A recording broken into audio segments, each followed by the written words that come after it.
Yes, very cheerful morning to all of you.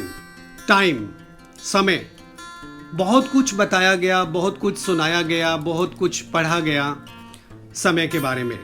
बहुत से quotations हैं, time is money, time is free but priceless. Time free में है लेकिन इतना मूल्यवान है कि आप खरीद नहीं सकते। टाइम वेट्स फॉर नन, समय किसी का इंतजार नहीं करता। Lost time is never found again, बीता समय फिर नहीं आता। तो बहुत से लोगों द्वारा हमें बताया गया, बहुत सी बार हमने इसको पढ़ा, लेकिन कितने लोगों ने इस पे हमने गौर किया और बहुत चंद लोगों ने अपने जीवन में इसे उतारा। तो यहाँ इंपॉर्टेंट बात क्या है, it is up to us to decide what to do with the time. ये प्रज्ञा की बात है, ये विजडम की बात है कि हमारे ऊपर है, हम ही डिसाइड करने वाले हैं कि समय के साथ हम कैसा डील करें। सबसे इंपॉर्टेंट पॉइंट आता है, don't believe in spending the time but in investing it, कि समय को सिर्फ जाने ही नहीं दें, इसे ऐसे ही नहीं खर्च होने दें, बल्कि ऐसा इन्वेस्ट करें कि ये फ्यूचर में काम आए। नहीं तो आपने देखा, हमने देखा कि आजकल में जीवन बीत जाता है, आजकल में कितने साल बीत जाते हैं और हमारे टारगेट्स, हमारे जो भी हमने गोल सेट किए होते हैं वो ऐसे कैसे ही रह जाते हैं। तो हम यस गो अहेड, अक्सर हमें बताया गया कि आगे बढ़ो। निश्चित ही अच्छी बात है, आगे बढ़ो, बट इसमें आप कुछ अलग से जोड़ेंगे, go ahead with perfect practice of perpetual efforts. यहाँ हमने ये नहीं कहा practice makes a man perfect, no, सिर्फ प्रैक्टिस नहीं, परफेक्ट प्रैक्टिस, जहाँ पर आप पिछले प्रयास से अगला प्रयास जो हो वो कुछ बेहतर रिजल्ट लेके आए। चाहे कोई स्विमर होता है, चाहे कोई एथलीट होता है, चाहे कोई कॉम्पिटिटिव एग्जाम को फेस करने वाला होता है, हर उसका अगला प्रयास इसीलिए होता है कि वो पिछले प्रयास से बेटर हो। परपीचुअल एफर्ट्स मीन्स एफर्ट्स आपकी बनी रहें, कभी भी फेलियर आए तो आप हताश नहीं हो। फेलियर को आप अपनी तरह से ले, FAILURE, fast and instant lesson undertaking revolutionary efforts, कि तुरंत आपको एक ऐसा लेसन मिला कि आपने खुद से एक अंडरटेकिंग दिया कि आप एक रिवोल्यूशनरी एफर्ट आगे और करेंगे। It's always better to utilize the time in preparing oneself to go ahead than to look back and regret. इस बात को आप हमेशा जहन में लें कि टाइम को हम इसलिए यूटिलाइज करें कि हम अपने आप को प्रिपेयर कर सके आगे जाने के लिए, ना कि हम पीछे देखें, ना कि हम रिग्रेट करें। कभी भी पास्ट के लिए कोई रिग्रेट होता ही नहीं सफल व्यक्तियों के लिए। हमेशा आगे बढ़ने के लिए अपने आप को प्रिपेयर करना है हमें। Yes, motivate your self by saying certainly I can, definitely I will, निश्चित ही मैं कर सकती हूँ या सकता हूँ, निश्चित रूप से ही मैं कर पाऊंगा या कर पाऊंगी। ये अक्सर आप अपने आप से बात करें और याद रखें, you are the only person on the earth who can find and utilize your own potentials. आप ही हैं जो केवल जान सकते हैं अपनी खुद की प्रतिभा को, खुद की गुणवत्ता को, और उसको कैसे यूटिलाइज करना है वो खुद को डिसाइड करना है। आपने भी सुना है, मैंने भी सुना है कि हर व्यक्ति बहुत आगे जा सकता है, बशर्ते कि उसे अवसर मिले, बशर्ते कि उसे प्रेरित किया जाए। और ध्यान रखना कि अपॉर्चुनिटीज़ खुद को ही तलाश करनी होती हैं और मोटिवेट भी खुद को ही करना होता है। इसके लिए आप हमेशा याद रखें, I love my self unconditionally. Unconditionally पे आप गौर करेंगे जहाँ कोई कंडीशन नहीं होता। यस, आगे हम देखते हैं कि कैसे बहुत से लोग छोटी सी उम्र में बहुत साधारण परिवार से कितनी ऊंचाइयों तक गए वो सफलता की। जैसे आपने नाम सुना होगा अंसर अहमद शेख, यंगेस्ट IAS, जो कि 21 ईयर्स की एज में IAS बने। महाराष्ट्र के एक बहुत छोटे से गांव से हैं और बहुत साधारण परिवार से हैं। यस, नेक्स्ट हम देखते हैं यंगेस्ट IPS ऑफ इंडिया, जो 22 ईयर्स की एज में IPS बने। आपने नाम सुना होगा हसन सैफीन। ज़रा कल्पना करें कि स्कूलिंग में ही कैसे उसने अपने गोल को सेट किया होगा, कैसे उन्होंने मेहनत की होगी और एक लगातार प्रयास किया होगा और अल्टीमेटली वो हो पाए जो वो होना चाहते थे।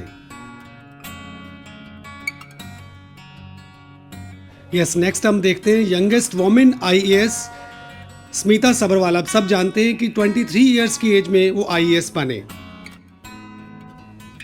यस, नेक्स्ट आप सब जानते हैं माइकल फेल्प्स, अमेरिकन स्विमर हैं जिन्होंने इन ऑल ओलंपिक्स में 28 मेडल्स जीते हैं।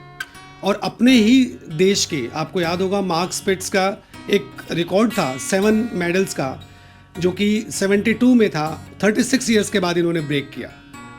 और बीजिंग में फेल्प्स ने 8 मेडल्स जीते।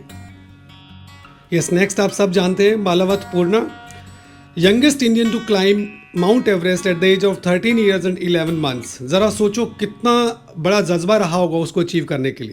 Yes, next you know very well Suhas Gopinath, who became the CEO of a multinational IT company at the age of 17। और इनके बारे में बहुत विख्यात एक बात है कि स्कूलिंग के समय ही 13-14 ईयर्स की एज में ही टेक्नोलॉजी में इन्होंने बहुत से प्रयास किए और बहुत सी सफलताएं पाई। यस, ऐसे और बहुत से उदाहरण हैं जो बहुत छोटी उम्र में बहुत सफलता की ऊंचाइयों तक गए और बहुत साधारण परिवार से थे, लेकिन उन लोगों ने मेहनत बहुत की, उन लोगों में लगन थी, उन लोगों में जिज्ञासा थी, उनमें एक जज्बा था आगे बढ़ने का। ये सब लोगों का जिक्र इसलिए किया कि आप भी अपने आप में यकीन पैदा कर सके कि मैं भी कर सकता हूँ, मैं भी कर सकती हूँ।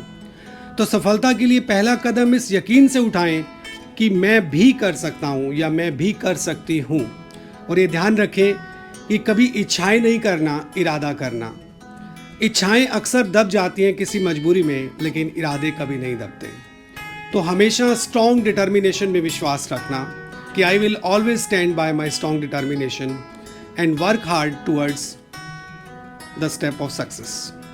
यह सब जितने भी उदाहरण लेंगे उन लोगों के जिन्होंने छोटी सी उम्र में सफलता की ऊंचाइयों को पाया, आप निश्चित ही पाएंगे कि उन्होंने बहुत छोटी सी उम्र में कुछ टारगेट, कुछ गोल अपने सेट किए, बहुत गहन अध्ययन किया, अपने आप को समय समय पर मोटिवेट किया और एक सतत प्रयास उनके जीवन में चलता रहा, जिसके कारण वो सफलता पा सके। लेकिन इसमें जो सबसे इम्पोर्टेंट पॉइंट हर की लाइफ में रहा होगा वो निश्चित ही सेल्फ स्टडी का रहा होगा। तो आज हम भी समझते हैं इसकी इम्पोर्टेंस को और कोशिश करेंगे कि हम उस आदत को अपनी पर्सनैलिटी में डेवलप कर लें। जैसे सबसे पहला पॉइंट कहा गया है कि self study is the greatest method. Certainly it is the greatest method for the students to enhance their learning experiences. And students can go beyond simply learning from textbooks and from instructors. Second is that there is least chance to be disturbed. जब आप self study करते हैं तो बहुत कम chances होते हैं कि आप डिस्टर्ब हों, क्योंकि बहुत से जो डिस्ट्रैक्शंस रहते हैं उससे आप बच जाते हैं और आप मेन कॉन्सेप्ट पे ज़्यादा फोकस कर पाते हैं। थर्ड है कि यू कैन लर्न इफेक्टिवली, क्योंकि आप खुद एक्सप्लोर करते हैं अपने सब्जेक्ट मैटर को, अपने कंटेंट को आप खुद एक्सप्लोर करके बढ़ाते हैं, तो क्वेश्चंस को, आंसर्स को, जितना मटेरियल चाहिए होता है उससे भी ज़्यादा आप ले पाते हैं, तो आप और ज़्यादा इफेक्टिवली चीज़ों को लर्न कर पाते हैं। नेक्स्ट है कि student can learn with his her own pace. निश्चित ही हर स्टूडेंट का अपना एक तरीका रहता है, कोई फास्ट चलना चाहता है, कोई स्लो चलना चाहता है, और हर व्यक्ति अपने आप चीज़ों को ग्रैस्प करता है अपने तरीके से। कोई व्यक्ति आपने देखा होगा कि बोल बोल के लर्न करता है, कोई देखा होगा कि आपने लिख के लर्न करता है, कोई अपने ब्रेन में कोई एक मैप बनाता है चीज़ों को लर्न करने का। तो अपने तरीके से सेल्फ स्टडी में ये एक अनुभव हो पाता है कि यस, वो अपनी पेस से चल पाता है। No fear of criticism. Class में क्या होता है कि बच्चों को डाउट्स लेने में भी कई बार एक डर रहता है कि पता नहीं बाकी स्टूडेंट्स कैसा रिएक्ट करेंगे, टीचर्स कैसा रिएक्ट करेंगे, क्या पता कोई गुस्सा नहीं हो जाए टीचर। तो क्रिटिसिज्म से हम बच पाते हैं और हम चीज़ों को ज़्यादा अच्छे से डिटेल से पढ़ पाते हैं। नेक्स्ट है कि डेवलप स्टडी स्किल्स, क्योंकि इसमें हम खुद अपना टाइम टेबल बनाते हैं, खुद अपने पेस से चलना सीखते हैं, अपने कंटेंट, सब्जेक्ट मैटर को और ज़्यादा बढ़ाते हैं, तो कई तरह के हम स्टडी स्किल्स को डेवलप कर लेते हैं और प्रॉब्लम्स को, डाउट्स को खुद ही फिगर आउट कर लेते हैं। और जैसे ही हम चीज़ों को फिगर आउट करने लगते हैं और बाकी चीज़ें खुद सीखते हैं, तो धीरे धीरे हम सॉल्यूशंस की ओर भी बढ़ने लगते हैं। तो इसमें अपने आप ही एक स्टडी स्किल्स, एक विशेष तरह की स्टडी स्किल्स डेवलप हो जाती हैं।